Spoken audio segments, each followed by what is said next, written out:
JB타임즈. 시선 집중의 문을 여는 JB타임즈 더먹네 작가와 함께합니다. 어서 오세요. 네, 안녕하세요. 오늘도 삐딱선 정신에 입각해서 주요 뉴스 챙겨드리겠습니다. 네, AS타임부터 가볼까요? 네, 지난달 27일 저희가 제주 한 요양원의 노인학대 의혹을 전해드린 적이 있었죠. 네. 당시 제보자와 요양원 관계자 인터뷰를 같이 들었었는데 그때 요양원 관계자가 굉장히 억울해했습니다. 그러면서 이의 제기를 신청했다라고 했는데 2차 전문가 회의에서 방임학대가 맞다는 최종 결과가 나왔다는 소식이 들어왔습니다. 네. 지난 인터뷰에서 이 요양원 관계자는 밥과 국, 반찬까지 다 말아서 준 거는 개밥이 아니다. 환자 상황을 배려한 거다라고 했잖아요. 예. 근데 이 잡탕밥을 준 것은 명백한 학대 행위라는 판단이 내려졌고요. 세 차례 낙상 사고가 일어난 것에 대해서도 기관의 책임이 크다. 이런 판단이 유지가 됐습니다. 네. 하나 변화의 시작도 있는데요. 시선 집중 인터뷰 후에 제주도 의회가 이 사건에 관심을 갖기 시작했습니다. 양영식 제주도의 보건복지안전위원장은 미비한 제도로 같은 범죄 행위가 반복되고 있다. 즉각 조례 제정 작업에 착수했다. 이렇게 밝혔는데요. 네. 사실 제작진이 이 사건 취재하면서 알아보니까 제도 자체에도 구멍이 굉장히 많았거든요. 사건을 예방할 수 있는 시스템 정비부터 사건 후 제대로 처리될 수 있는 대책까지 제대로 정비가 되길 기대하겠습니다. 그런데 지금 양영식 위원장은 미비한 제도라는 게 뭔지 구체적으로 언급한 게 있습니까? 구체적인 언급은 나오지 않았어요. 그러니까 그걸 좀 알고 싶은데요. 네. 아무튼 뭐 후속 이야기가 나올 테니까 그때 좀 짚어보도록 하고 알겠습니다. 자, 오늘 뉴스 한번 가볼까요? 네, 첫 번째 뉴스는 어제 다루겠다고 했던 그 뉴스 준비하셨죠? 그렇습니다. 송영길 더불어민주당 대표가 어제 입장 발표를 했죠. 자, 그 한 대목부터 듣고 이야기를 시작해 봅시다. 법률적 문제와는 별개로 자녀 입시 관련 문제에 대해서는 조국 전 장관도 수차례 공개적으로 사과했듯이 우리 스스로도 돌이켜보고 반성해야 할 문제입니다. 민주화 운동에 헌신하면서 공정과 정의를 누구보다 크게 외치고 남을 단죄했던 우리들이 과연 자기 문제와 자녀들의 문제의 그런 원칙을 지켜왔는지 통렬하게 반성해야 한다고 생각합니다.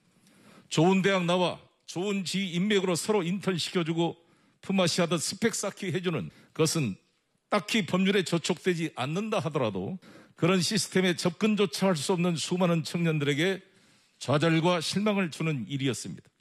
민주당은 국민과 청년들의 상처받은 마음을 헤아리지 못했던 점을 다시 한번 사과드립니다. 이에 대해 우리 민주당은 철저히 반성하고 앞으로 본인 및 직계 가족의 입시 비리, 취업 비리, 부동산 투기, 성추행 연루자는 즉각 출당 조치하고 무혐의 확정 이전까지 복당 금지 등 엄격한 윤리 기준을 적용하겠습니다.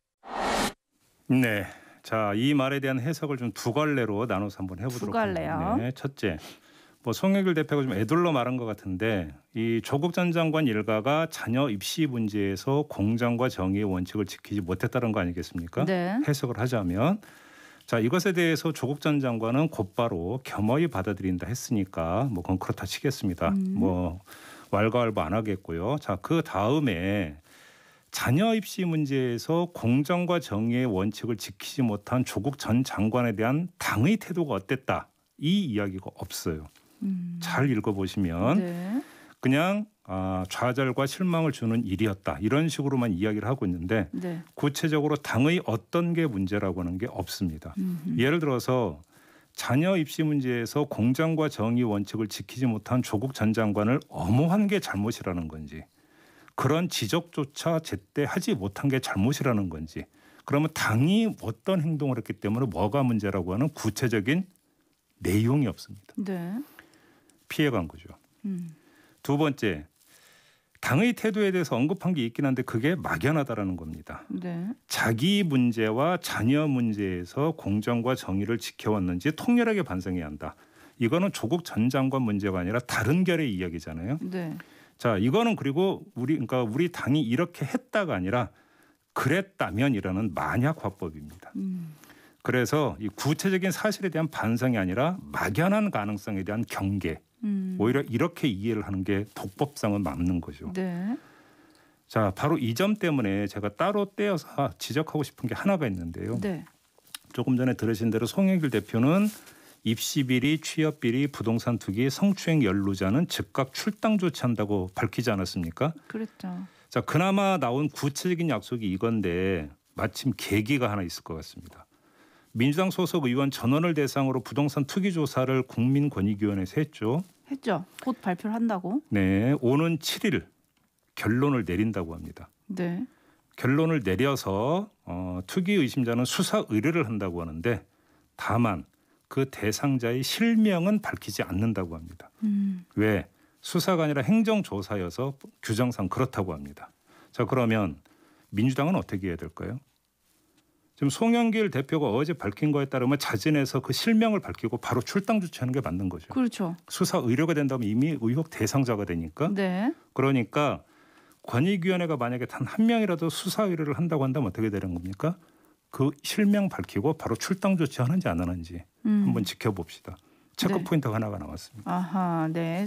봐야 될 거를 지금 체크해 주셨는데 역시 말다음은 행동이어야 한다. 지금 이 얘기를 하시는 거잖아요. 네. 그리고 어제 JB가 일단 사과를 보고 평론을 할 건데 사과의 수위와 범위가 중요하다라고 하셨잖아요. 예. 그게 전환의 계기가 될지 말지 판단이 될 거라고 하셨는데 진단이 조금 싸늘하신 것 같은데요? 뭐 지금 제 진단에 따르면 전환의 계기는 별로 될 것 같지 못하다라는 말씀인 거고요. 그러니까요. 예. 윤석열 전 총장 가족 관련 수사를 언급한 부분은 좀 전략적이라고 봐야 될까요? 전략적이라고 봐야 되고 언론도 사실은 오히려 이 부분에 주목을 했던데요. 네. 자, 그 전략이 먹힐지 안 먹힐지는 또 별개의 문제 아니겠습니까? 그렇죠. 자, 그러면 윤석열 전 총장에 대한 견제와 정치적 비판은 계속 해 나가고 그 기준을 조국 전 장관 문제로 삼겠다라는 이야기가 되는 건데 이러면 계속 조국 전 장관과 윤석열 전 검찰총장은 세트로 정치권에서 운이되게 됩니다.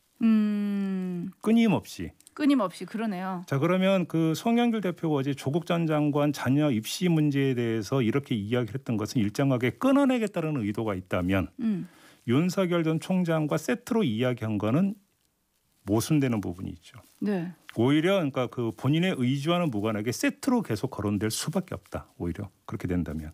자, 이 문제를 어떻게 풀 것인가가 정치적 과제가 되겠죠. 촌철님들 반응도 좀 뜨거운데요. TK님, 송영길 대표가 정말 사과문을 통해 얻으려고 한 것이 무엇인지 직접 물어보고 싶네요. 네, 저희가 인터뷰 요청을 꾸준히 하고 있습니다. 좀 기다려주시고요. 네. 2367님, 당원 당규를 수시로 바꾸고 무시하는 민주당의 사과는 진정성이 없습니다. 정민호님, 조국 장관은 민주당 당원도 아닌데 왜 민주당이 사과를 하나요? 초원님, 현 국회의원 자녀 입시 문제 전수조사하면 비리가 조국 전 장관의 몇 배는 더 나오지 않을까요? 진여월님, 가끔 안 하는 것만 못하는 것도 있다는데 지금이 그런 듯. 네. 반면에 문재영님, 지켜보자, 믿어보자 하셨는데요. 그 파장을 저희도 좀 지켜보기로 하고 네. 이게 끝은 아닙니다. 송영길 대표가 이외에 검찰개혁이랑 언론개혁 이야기도 했잖아요. 했습니다. 요거는 잠시 후 8시 30분에 유튜브 라이브로 이어지는 천기누설에서 짚으신다고요? 그렇습니다. 네. 왜 이건 천기누설로 갔나요? 본방에서 이야기하기엔 시간이 한정이 돼 있어서. 아, 그렇군요. 네. 네. 아쉬우신 분들은 천기누설까지 함께해 주시고요. JB타임즈 다음 주목할 뉴스는 어떤 건가요? 정부합동수사본부가 부동산 투기 수사 중간 결과를 어제 밝혔습니다. 3월 11일 출범한 후 지금까지 646건의 사건 관련자 2,796명을 내사 또는 수사를 했고 그 결과 20명을 구속하고 529명을 검찰에 송치했다. 네. 이렇게 밝혔습니다. 이건 검찰이 아니라 경찰 쪽에서 한 것만 지금 밝힌 건데요. LH의 경우 직원 77명과 친인척 및 지인 74명을 적발해서 4명을 구속하고 126명에 대해서 계속 수사하고 있다. 이렇게 네. 밝히기도 했어요. 이 구속한 공무원 가운데 3급 이상 고위직이 몇 명일까? 한 명도 없었다고 합니다. 아, 피라미만 잡은 건가요?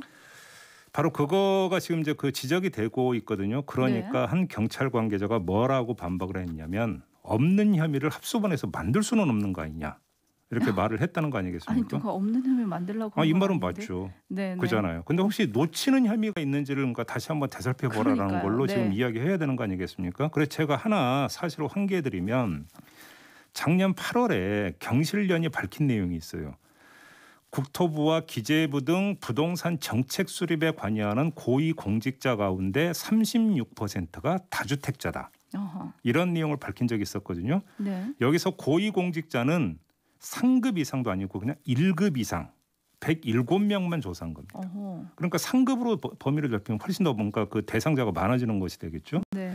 그다음에 21대 국회의원의 다주택자 비율은 29.3%였다고 경실련이 밝혔는데 네. 자 그러면 다시 한번 말씀드리겠습니다. 부동산 정책 수립에 관여하는 고위공직자의 36%가 다주택자였다. 자 그러면 이분들은 시장 상황 전혀 모르는 상태에서 부동산 중개업소 찾아다니면서 상담해가지고 다주택자가 됐을까? 전원이 그런 걸까? 네. 제가 한번 이렇게 그 질문을 던져보면 답이 어떻게 나올까요? 자, 이 36%라는 어떤 비율은 높은 걸까요? 낮은 걸까요? 그러게요. 그것도 3급 이상도 아니고 1급 이상만 이러는데. 그러니까요. 자, 이런 어떤 이게 저는 일반 국민들의 상식적인 의문이라고 생각을 하는데 합수본의 수사 결과에서는 제로다. 자, 그러면 이 두 가지를 맞서야면 참 납득하기가 쉽지가 않은 부분이 있다. 이 말씀만 드리겠는데 저는 그래서 한번 이 점을 봤어요. 합수본이 지금 기준으로 잡고 있는 부동산 투기의 기준이 도대체 뭐냐. 네네. 투기의 기준. 네. 저는 이걸 좀 정확히 좀 들여다봤으면 좋겠는데 네. 투기라고 하는 것은 사실은 케이스가 다 나와야 여기서 투기인지 아닌지를 분류를 하는 거잖아요. 그렇겠죠. 혹시 이게 투기고 그 이상은 아니다라고 딱 선을 그어놓은 상태에서 훑은 거라면 이런 결과가 나올 수도 있는 것 아니겠습니까? 네. 그잖아요. 네. 뭐 신도시 예정지로 한정을 한다 이런 식으로 가버리면 그잖아요. 그렇죠. 저는 그래서 수사의 결과 이전에 수사의 기준부터 좀 다시 한번 되짚어볼 필요도 있겠다 싶은 말씀을 추가로 드리겠습니다. 알겠습니다. 데이지님 역시나 점점점. 아마 많은 분들이 이렇게 느끼실 것 같은데요. 네. 현님 3급 이상이 없다고요? 설마 해드신 급이 다를 텐데 좀 더 지켜보죠. 왜냐하면 아직 수사가 끝난 게 아닙니다. 그죠? 김부겸 총리도 전직 차관급 기관장과 기초지자체장, 시군의원 실무를 담당하는 직원까지 내부 정보를 활용해서 토지를 매입한 혐의를 확인했다라면서 이제 고개를 숙여 사과를 했고요. 고위 공직자들에 대한 조사와 수사는 현재 진행형이라고 했거든요. 네. 또 국민 눈높이에서 한다고 했습니다. 네. 제대로 하는지 안 하는지 못하는지 계속 지켜봐야 될 것 같습니다. 추가로 한 말씀만 더 곁들이면 네. 그러니까 그러면 하위직이 부동산 투기하고 있는데 고위직들은 그냥 두 눈 멀거니 뜨고 아무것도 모르고 그냥 있었다는 이야기가 되는 겁니까? 이대로라면 그냥 이 수사 결과를 그대로 받아들인다 하더라도 네. 그건 구멍이 뚫렸다는 이야기가 된다는 점도 함께 말씀드리겠습니다. 이것마저 핀셋이냐는 의견도 있네요. 네. 그건 아니겠죠. 그러면 안 됩니다. 자, 뉴스와 분석 그리고 촌철님들의 촌철살인평까지 함께하는 JB타임즈. 다음 뉴스는 오디오로 먼저 만나보시죠. 간담회 초반 공개 석상에선 한미 정상회담 당시 백신 협력과 대미 투자에 협조해준 기업인들에 대한 감사와 덕담이 오갔습니다. 4대 그룹이 함께해 주신 덕분에 정말 한미 정상회담 성과가 참 좋았습니다. 공장까지 방문해 주셔서 또 현지인들도 많이 격려가 많이 됐다고 생각합니다. 하지만 비공개 환담으로 전환되자 기업 대표들은 이재용 삼성전자 부회장 사면을 잇따라 건의했습니다. 먼저 운을 뗀 건 최태원 SK 회장. 김기남 삼성전자 부회장도 대형 투자가 필수적인 반도체의 경우 총수가 있어야 신속한 의사결정이 가능하다고 거들었습니다. 문 대통령은 이재용 사면과 관련한 건의를 경청한 후 고충을 이해한다고 답했습니다. 네, 고충을 이해한다고 답했습니다만 지금 청와대 대변인 설명이 나오는데 추가 문장이 있죠. 다시 한번 정리해드리면 고충을 이해한다. 네. 국민들도 공감하는 분이 많다. 지금은 경제 상황이 이전과 다르게 전개되고 있고 기업의 대담한 역할이 요구된다는 점도 잘 알고 있다. 이렇게 답했다는 거 아니겠습니까? 어떤 의미일까요? 앞서서 얘기한 말들하고는 좀 온도차가 있다. 이런 분석이 아주 지배적이던데요. 이제 발언의 맥락을 이해하기 위해서는 이전 발언과 비교를 해보는 게 가장 좋은 거겠죠. 네. 5월 10일 취임 4주년 특별연설에서 이재용 부회장에 대한 사면 관련 질문을 받고 했던 대답이 있었습니다. 이때 뭐라고 대답을 했냐면 대통령의 권한이라고 하지만 대통령이 결코 마음대로 쉽게 결정할 사안이 아니다. 충분히 국민의 많은 의견을 들어서 판단하겠다. 이렇게 말을 했고요. 네. 반도체 경쟁이 세계적으로 격화되고 있고 우리도 반도체 산업에 대한 경쟁력을 더욱 높여나갈 필요가 있는 것이 분명한 사실이다. 그러나 마찬가지로 형평성, 과거 선례, 국민 공감대를 생각하지 않을 수 없다. 이렇게 말했습니다. 네. 이때 이 대답은 균형감이 있었습니다. 네. 이런 면도 있지만 저런 면도 있다. 이런 어떤 취지의 발언이지 않습니까? 자, 그때의 말과 어제의 말을 한번 비교를 해볼까요? 국민의 많은 의견을 들어서 판단한다고 5월 10일에 이야기를 했는데 어제는 공감하는 국민들이 많다고 했습니다. 네. 그러면 이 발언은 어떻게 이야기를 하니까 국민의 많은 의견을 들은 결과라고 해석을 해야 되는 겁니까? 그렇게 된다면 그 다음에 결정은 어떻게 되는 걸까요? 경제 상황에 대해서도 반도체 산업의 상황과 형평성을 같은 반열에 놓음으로써 균형을 맞췄는데 어제 발언에서는 기업의 대담한 역할만 강조를 했고 다른 측면은 언급을 하지 않았습니다. 네. 다시 말해서 5월 10일 발언의 어떤 그 균형감이라고 하는 것이 일정하게 무너졌다. 이거는 지금 발언 문장만 놓고 본다면 부인할 수 없는 사실 아니냐. 그래서 지금 오늘 조간을 보니까 거의 대부분의 언론이 그러니까 사면적으로 무게추가 이동한 거 아니냐라는 특사. 뭐 이런 분석을 했고 중앙일보 같은 경우는 8.15 네. 특별 사면 여권 관계자가 검토하고 있다는 네. 보도까지 내놓았는데 확인이 필요한 부분인 것 같습니다. 김정원님 나는 사면 반댈세 해주셨는데요. 9901님은 느낌이 쎄하네요 해주셨거든요. 네. 근데 청와대 관계자는 어쨌든 긍정과 부정의 의사를 밝힌 건 아니고 국민 의견을 계속 경청하겠다는 취지다라고 했지만 많은 분들은 그렇게 듣지 않은 것 같다라는 생각이 들고요. 네. 1105님이 국민의 마음은 법대로 합시다입니다.